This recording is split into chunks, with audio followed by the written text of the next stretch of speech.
Hey guys, it's MindGames and welcome back to the Season 11 preseason. Today I just wanted to show you guys a bunch of the changes that's coming to the preseason in case you have no idea what's going on. I'm sure all of you guys already know about all the item changes, so I won't be including a lot of those changes. I might include some of the more important changes, but overall, I kind of want you guys to look in your item shops yourself and look at all the new items and explore for yourselves. But this video, I'm going to be explaining a bunch of the rune changes, jungle changes, lane changes, and champion changes that is going to be coming to the preseason. So let's get started. But before that, guys, if you're not subscribed to the channel already, please consider doing so. It means so much to me, and it's just one click away. You can always unsubscribe later if you're not happy with the content. Thanks, and let's get it. So before we get into the rune changes, I first want to talk about ability haste, which is a new mechanic coming to the League of Legends. Basically, they are removing percentage-based CDR and replacing it with flat CDR that is uncapped. The scaling of CDR will be linear instead of exponential. If you think about it, going from 30% CDR to 40% CDR is a huge change, whereas going from 0% CDR to 10% CDR barely makes a difference. A good way to remember the change is that ability haste goes up by 10, then 15, then 20, then 25, and so on. Whereas CDR in Season 10 goes up by 10, 10, 10, 10. So on to the rune changes. First, we have Conqueror, which is getting less adaptive force per stack and giving you less overall healing. Presence of Mind now gives you energy / mana regeneration upon damaging an enemy champion. And it's only 80% effective for ranged champions, and it also still gives you mana / energy restoration upon takedowns.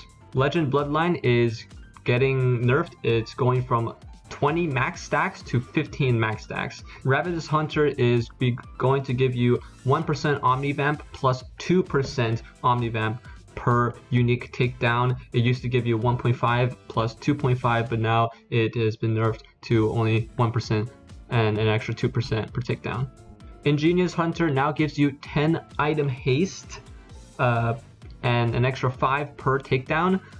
This is going to be really bad because at max stacks, you're only getting around 25% item CDR, whereas in Season 10, you were getting 40% item CDR. Transcendence is getting a little change. On level 5 and 8, you're getting 5 ability haste, and on level 11, you get a passive where on champion takedown, you restore 20% of your basic abilities remaining cooldown. Cosmic Insight is getting changed. Remember that CDR is now uncapped, so it no longer gives you a cap at 45% CDR. It now gives you 15 summoner spell haste and 10 item haste. This is actually pretty good because if you go Cosmic Insight with Boots of Lucidity, you can now get more than 20% summoner spell CDR, which is going to make your flash be 4-minute cooldown rather than 5-minute cooldown. This is really good for champions like Lee Sin, or if you're an ADC that wants to use flash very often. Your flash is now going to come up a minute before your opponents do, and this is going to mess up their tracking of summoner spells.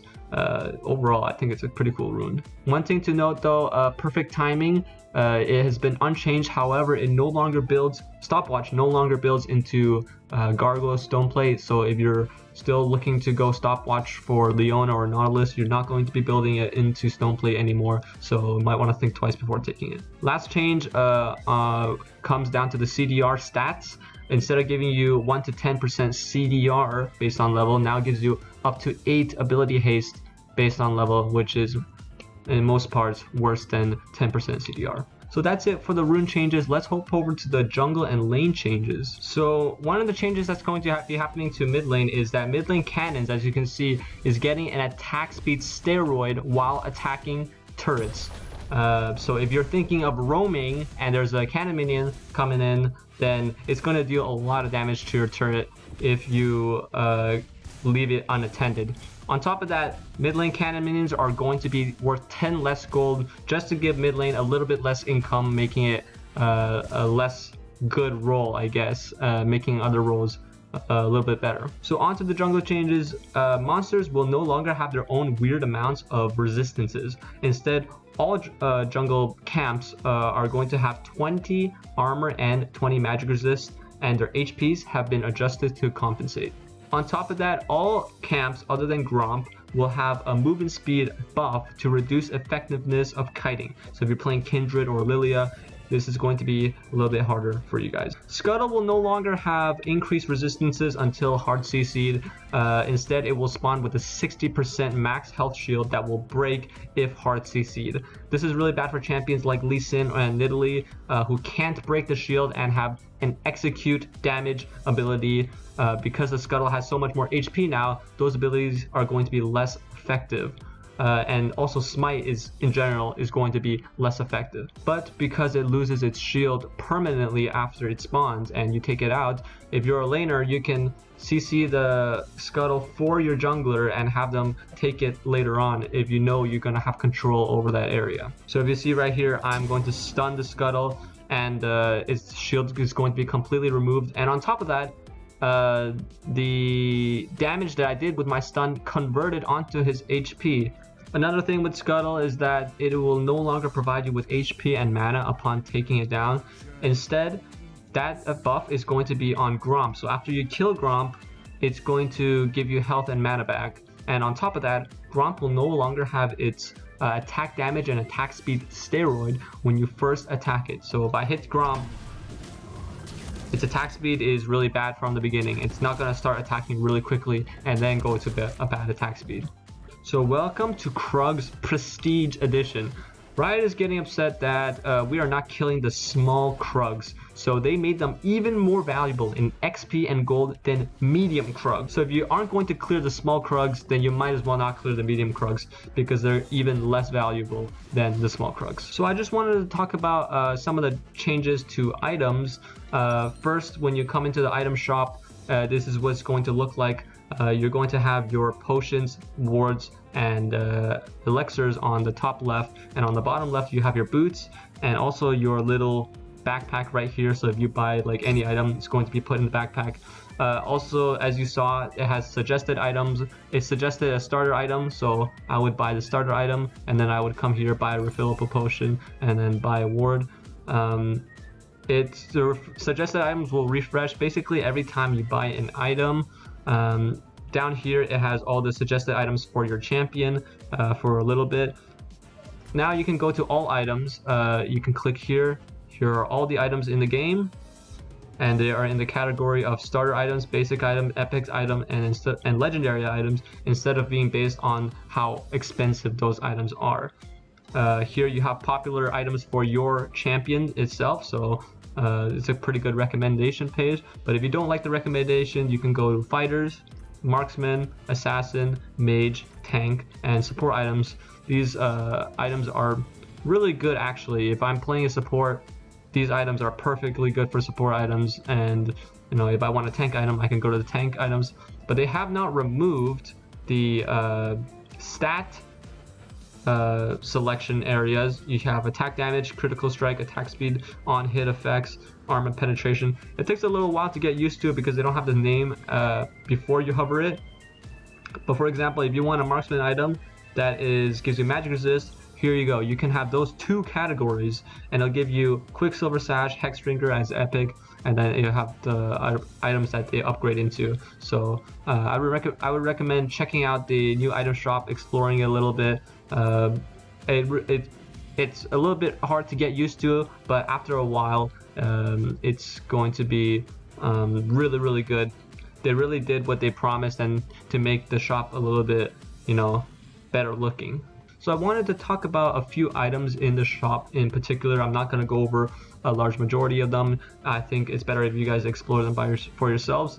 But first things first, let's talk about the new jungle items. So instead of choosing your jungle item, 5 minutes into the game, you can now choose it at the very beginning. So you have two choices, Ember Knife and Hail Blade. They do exactly the same thing, but except after you use your smite 5 times, it will be converted into red smite or blue smite. So you're gonna choose one or the other.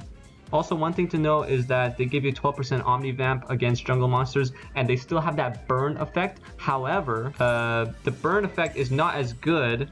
It doesn't give you as much healing. So for example, if I were to buy one of the smite items, and then I would go over to Raptors and I'm level 1, usually any champion with an AoE ability will be able to heal a lot of HP back. But as you see, I'm not healing that HP back at all, and they're still burning. So it scales off Omni Vamp. The heal comes from Omni Vamp. It doesn't give you flat healing by itself. So if you're playing a champion like a Moo or Fiddlesticks that want to like kite these monsters to the red buff, you can't really do that anymore. A couple more things to know. Crit is getting a little bit of a rework. A lot of items in the game, marksman item in the game, have crit chance. For example, Bloodthirster has crit, Mortal Reminder has crit, and Mercurial Scimitar has crit. These items all have crit, and it's 20% crit, not 25% like in Season 10. But also crit damage is going from 200% to 175%. However, a lot of champions are getting compensations. A lot of ADCs and Yasuo and Yone and Tryndamere, they're all getting compensation. For Yasuo and Yone, excess crit chance is going to be converted into AD. As you know, instead of having 25% crit chance on these items, they're going to be having their crit is going to go up by 40s. So they're going to have either 80% crit or 120. So they're going to have extra crit. It's going to be converted into bonus AD. Also, there's an item in the game called Ginsu's Rage Blade, which converts your crit into on hit, which is very interesting because if you're a champion like Kog'Maw or Twitch who doesn't want to build these crit items, you can convert it into on hit, and then you can do whatever the hell you want to do with that. Another thing to know is that a lot of items in the game are going to not have mana anymore. Items like Triforce and Abyssal Mask will no longer have mana. So Riot is doing a little bit of compensation for champions that really rely on the little bit of mana that they get from building these items. So I'm pretty sure like half the champions that use mana in the game are getting compensation for these changes. So anyways guys, that's basically most of the changes that's coming to preseason. Once again guys, if you enjoyed the video, please hit the like button and subscribe. It really means a lot to me. Thanks and peace out.